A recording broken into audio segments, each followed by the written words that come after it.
Donkey. Okay, interesting. Oh, yeah. Oh, Man. oh. Shut the door. I just saw inside of you. God, it has so many meanings, too. So speaking of the good, the bad, and the ugly, what you just did not see off camera, thank the Lords above it. You do not see what's behind the camera. Oh, It's best for everyone. Saw more of Derek than we care to ever talk about. And the things you don't see too, like a light just fell and like crashed into a guitar a second ago. It was like all sorts of fun's happening here. Jonathan had a gig this weekend where I think you actually pooped your pants. Did I? Yeah, probably. We've heard stories about that. So we can get into that later. I want to see you turn red. He didn't, but it's another. Your son had a disaster. That's true. But that's the good, the bad, and the ugly of Luthier's. Oh my goodness, techs, Luthiers, and repairs. Learn to do it yourself, maybe too. Some of the stuff, or be like me and just don't worry about any of that stuff. Just play your guitar. It's probably good. Just do it. Almost 90% of the guitars I've gotten have been like fantastic, out of the box, ready to rock for, I don't know, the next 5 to 10 years. I mean, I think that's true most of the time, honestly. And I don't know, this was not our original topic, but you made me think of this. Most of the time when I get a guitar right, or this is anything, and maybe this is just my flawed personality, anything I get that I have trouble with right away, I find that I usually continue to have trouble with. So I'm usually done with those things pretty quickly. That was like your first 3 wives. Yeah, you know? Like, this is really problem causing. I had to go out of state to find one. Yeah, no. I imported mine. Yeah, there you go. No, so Luthiers, they're a vital part of our guitar loving community. We got to have them. Obviously, when they initially build the guitars, we need that. So we're talking less about that, though, and more about the repair aspect. Yes. Repairs. Like, and just repair and like the overall maintenancing type of idea. Like, let's start with the maintenance. Yeah. Then we'll get repair, because we can be maintenance. A lot of times, like, your guitar will need like maintenance every once in a while if you live in a climate that requires it. Sometimes it doesn't. Man, I think you and I are a little alike on this. I don't do junk to my guitars unless something's like wrong. You know what I mean? Like, I just play them, and if something starts to sound really horrible or really buzzy, and I'm talking like it's got to be very buzzy. You know what I mean? Well, it goes with your philosophy, like leaving the laundry outside, like the one door. Oh, so your kid can puke into it at 2:35 in the morning? Yeah, no, that's great. Maybe this will change y'all's laundry habits. It won't. It won't. Absolutely will not. Put it in the laundry basket. My wife's gonna love that we talked about this. She won't ever see this. Thank Doesn't God. matter. I don't know. She'll hear about it. Oddly enough, she watches these dumb things. No, but I look at some of these, like some Luthiers, and I look at it as akin to, no offense to chiropractors out there that are watching, but some of the chiropractors I've known set these like, well, you got to come in for your weekly tune-up, and here's your schedule thing. And that's their business model, and I get it. They set up a consistent revenue flow, and it works for them because that way they can buy the things they need in life, and it's sort of but some things I don't think you need to be consistent. That's true. Like that. And I don't know if you need to have your neck popped every week, and you need to have like this check to get you in like perfect flow, and maybe, I don't know. I don't go to the doctor at all. I'm terrible. I do love going to the chiropractor. I know they're great. Like, but I go like once every month or so. No, yeah, I mean, yeah, but it's like that's pretty consistent actually. Well, because I had that issue, right? And then I could tell. Oh yeah, when your kid jumped in your head. My kid jumped in my head. Yeah. I'd never been before that. So, and he was, and then we sort of steadily weaned it off. It was like I had to go for every week for a little bit, and then I started feeling better, and it was every like 3 weeks, and now it's like every. I just kind of call him when I'm like, oh god. I was a chiropractor like hater and anti. Then I had one do something once, and I was like, oh, this isn't as scary or as bad as I thought. I think you have to find the right guy, Dr. Arnold. He's fantastic. But my wife likes him too. But yeah, I can't remember his name. All of a sudden, it's going to kill me because I drive by his place every day. Doctor something, yay, or say I can't. Darn it, it's right on US 1. Anyway, but so Luthiers will sometimes want to have you say come in every month, and I'm like, you don't need to come. Well, yeah, I mean, I say, I see players, and a lot of times, how to gingerly say this, these are not the pro players that I'm seeing. These are like just kind of casual, or right when you buy a guitar, you immediately take it to your Luthier. Right. Like, that's not necessarily what you need to do. We used to have a guy who would come in the shop, and he would take his guitar and get set up like every week, like these acoustic guitars. That's I'm like, insane. what are you doing to it? Like I don't know. I don't know what you're doing to it. There's not enough you could do on that. No. Now it's getting like proper repairs and like disasters and things like the good, the bad that we've had happen. Like I fell in love with those guys at Hanson and Crawford. They're great. for like being able to handle some of the major Yep. like repairs and like reworks I've had to do, and just like saved me like the horrors of when I dinged a neck and I wanted to get it like Things like that. The thing that I've had happen a bunch, like, you know how fenders, they have the tendency, like the tongue, right, like the end of the neck rises, like it has a little hump, you know, and then you end up getting this like kind of sort of weird buzz around like the 14th, 15th fret. It's right where you do all your cool bends in E minor pentatonic, which is the only scale that matters. Right? True, Can we all agree on that? Yes. It's needed for that one. It's like saying oxygen is important to breathe. Got it. That's right. Done. You know, so like I'll consistently have like take guitars, but we're talking, this happens to a guitar once you've had it and played it for, I don't know, 3 years, 4 years, 5 years. So that kind of stuff. Yes. You know. No, and I've had some bad experiences too, where I've taken a guitar to get set up. Yep. And then you wait months. You've had this happen too. Then you get it back, and you're like, It's you want to like it. It's kind of like that. Like when you buy something new, you want it to be awesome. You're like, man, look at that! I got my guitar set up. It's gonna be so much better. I'm gonna be better. And I was like, I'm still bad. I think when you get it, when you go and you pay like the premium to have someone set it up, right? And you wait, especially if you're waiting. Like I had one where like they had my guitar, what was it? Half a year. 6, 7 months. And then you got to pick it up and you just expect all the problems that were plaguing you to be gone, and it just to be like that magical moment where you fall in love with that guitar again. And so when it's kind of lackluster, it's a bit of a letdown. And that's when you realize you were playing a Fender, so they have these inherent problems anyway that we love. Same as a Gibson, with the idea of it's, you know, the wrong scale length, the right scale length, the neck pops off. We still love them. It's just, everybody is commenting right now, but you guys should just have a PRS.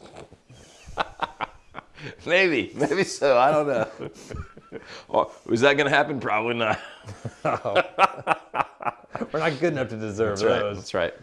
No, it's but yeah, and sometimes I have had that experience where I took it to Luthier, you know, and it was just bam, it was amazing. You had an experience this weekend, actually. What happened? I had this was an easy one. Like, well, it could have been a bad one because the wrong Luthier would have made this not so easy. A nightmare. So I'm in Carlisle, Pennsylvania. I had gigs there from like Thursday to Sunday, so I'm gone. I'm on the road. My first day there, get there, sound check. We're playing like this like in a hotel, like conference, like the big giant basement conference room kind of thing. Sexy. Oh yeah. So I'm there early. I got plenty of time. I set up all my stuff where the little stage area is. Do a sound check. My Strat, nothing, not working. And I was afraid, you know, I drove there. So I had a point where I slammed no brakes going. I was like, oh man, but I slammed my guitar into something. You're a very angry driver. I am. I'm crazy. No, it's totally the people in front of me's fault. But anyways, so I'm thinking that maybe like solder joint came loose. I was going to take my Strat, the pick guard off, and just peek in the hotel room. And then I was like, oh, that's a pain.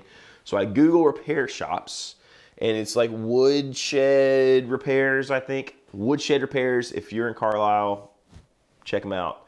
I had an awesome experience. So what happened, they were on the road. My hotel where I was staying was at. I walked there. It was like 0.3 miles. I walk in, literally less than 5 minutes. I had told the guy what was going on, but I was traveling. He grabs it. He looks at it. He plugs it in his little test amp right there, does the switch, grabs the deoxit, sprays it in there, does the switch back and forth for like 30 seconds. And he's like, hey, I think you'll be fine. And he said to me, if not, if you play your first little session of this conference thing you're at, it doesn't work, bring it back. I'm here till 6 and I'll fix it for you tonight. Well, tell me, what was the total tally on this charge? So I said, thank you so much. What do I owe you? Not a thing. So he cleaned my switch for free. And that's awesome. That was really awesome. Like, that's where, like, I think luthiers really appreciate meeting like a musician too. I think that's sometimes true, yeah. It's sort of rare, and we love it when we get to meet that as well in our strange little guitar world. Yeah.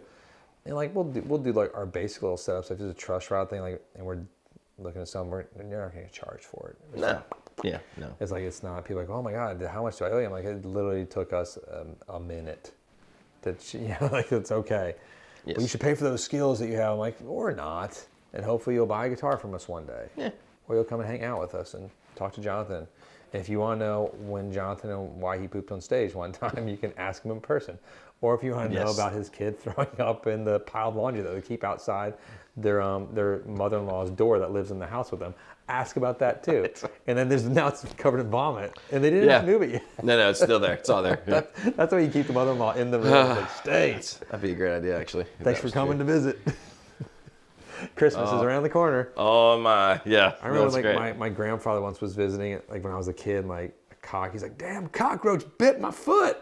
Because we had big old cockroaches. Does that happen? I didn't know cockroaches bit your foot. I don't know. I was like, what'd you do? He's like, I pooped on it. I'm like, excuse me? What? He just tooted on it. He said, I pooped on it. I'll never forget that. Thomas H. Newton.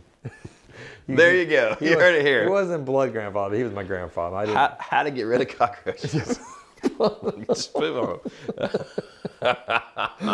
I don't know if he was stepped on. He was a weird man. He was a fun man, though. Pooped on it. I think that needs to be a T-shirt with a cockroach. I mean, yeah. Poop on it. I pooped on it. So I mean, a lot. We're sort of going around this thing a little bit. It's like learn your guitar yourself a little bit.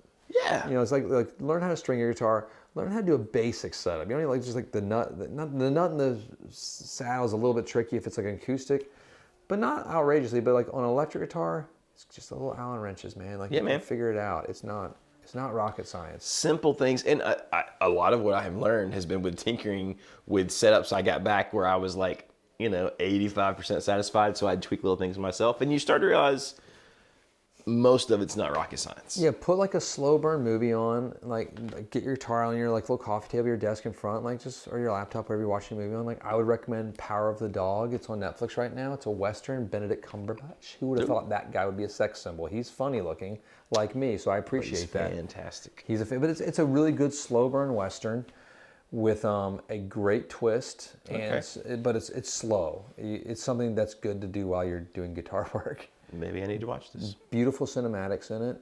Acting's phenomenal. Kirsten Dunst is in it. She's the female character of this. And there you go. He should get an Academy Award for this, a nomination for this. I would hope.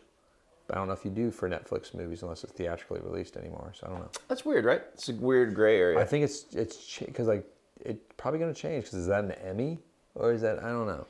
But great. That's why, because you can't watch Forum, you can't watch Squid Game while you're doing Luthier work. You got to read the subtitles unless you're doing the dub, which is stupid. Who does that?